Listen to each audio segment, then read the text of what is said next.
প্রশ্ন ফাঁস নিয়ে দেশ জুড়ে বিতর্ক, লাখো পরীক্ষার্থীর ভবিষ্যৎ নিয়ে উদ্বেগ। আর ঠিক সেই সময় বড় সিদ্ধান্ত কেন্দ্রের। শুধু কঠোর আইন নয়, এবার দেশের পরীক্ষা ব্যবস্থাই বদলে দিতে মাঠে নামছেন ইনফোসিসের সহ প্রতিষ্ঠাতা নন্দন নিলেকানি। কেন তার হাতেই তুলে দেওয়া হলো এই দায়িত্ব? কি বদল আসতে চলেছে পরীক্ষায়? বিস্তারিত জানুন এই প্রতিবেদনে। टेक्नोलॉजी एक्सपर्ट श्रीमान नंदन नीलेकनी जी के नेतृत्व में एक हाई पावर टास्क फोर्स बनाने का निर्णय किया है, जो एग्जामिनेशन रिफॉर्म की तरफ फोकस करेगा और जल्द से जल्द आने वाली परीक्षाओं की विश्वसनीयता को सुनिश्चित करने का काम इसके रिपोर्ट के आधार पर कर दिया जाएगा। बहुत बहुत धन्यवाद। দেশের পরীক্ষা ব্যবস্থায় আমূল সংস্কারের লক্ষ্যে বড় পদক্ষেপ নিল কেন্দ্র সরকার। প্রশ্নপত্র পাস, নিয়োগ পরীক্ষায় অনিয়ম এবং পরীক্ষার্থীদের আস্থা ফিরিয়ে আনতে গঠন করা হয়েছে একটি উচ্চ পর্যায়ের জাতীয় টাস্ক ফোর্স। আর এই গুরুত্বপূর্ণ কমিটির নেতৃত্বে থাকছেন দেশের অন্যতম খ্যাতনামা প্রযুক্তিবিদ এবং ইনফোসিসের সহ প্রতিষ্ঠাতা নন্দন নিলেকানি। রবিবার সন্ধ্যায় নিজের সোশ্যাল মিডিয়া ভিডিও বার্তায় প্রধানমন্ত্রী নরেন্দ্র মোদী এই বড় ঘোষণা করেন।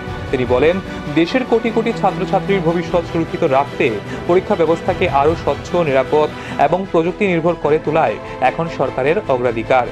সরকারি সূত্রের খবর, এই টাস্ক ফোর্স প্রশ্নপত্র প্রণয়ন থেকে শুরু করে ডিজিটাল নিরাপত্তা, পরীক্ষা কেন্দ্র পরিচালনা, মূল্যায়ন ব্যবস্থা, তথ্য সুরক্ষা এবং নিয়োগ পরীক্ষার সম্পূর্ণ কাঠামো খতিয়ে দেখে আধুনিক সংস্কারের রূপরেখা তৈরি করবে।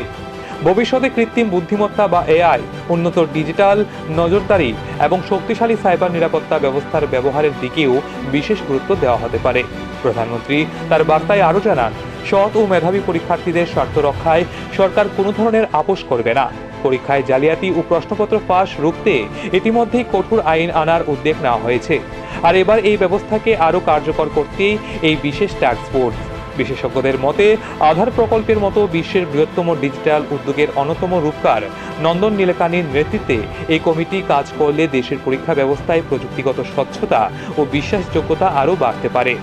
এখন দেখার, এই নতুন উদ্যোগ দেশের কোটি কোটি পরীক্ষার্থী ও অভিভাবকদের আস্থা কতটা ফিরিয়ে আনতে পারে।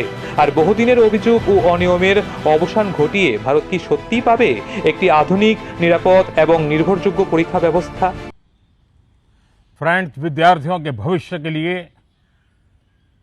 भारत सरकार लगातार अनेकविध कदम उठा रही है। जिन लोगों ने विद्यार्थियों के भविष्य के साथ खिलवाड़ किया, वे जेलों में सड़ रहे हैं।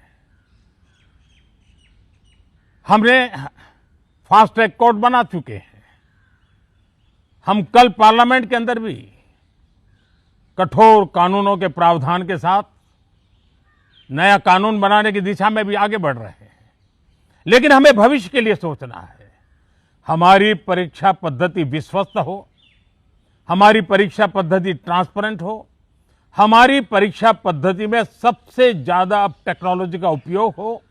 इन सारी बातों को ध्यान में रखते हुए विश्व प्रसिद्ध टेक्नोलॉजी एक्सपर्ट श्रीमान नंदन निलेकनी जी के नेतृत्व में एक हाई पावर टास्क फोर्स बनाने का निर्णय किया है, जो एग्जामिनेशन रिफॉर्म की तरफ फोकस करेगा और जल्द से जल्द आने वाली परीक्षाओं की विश्वसनीयता को सुनिश्चित करने का काम इसके रिपोर्ट के आधार पर कर दिया जाएगा। बहुत बहुत धन्यवाद।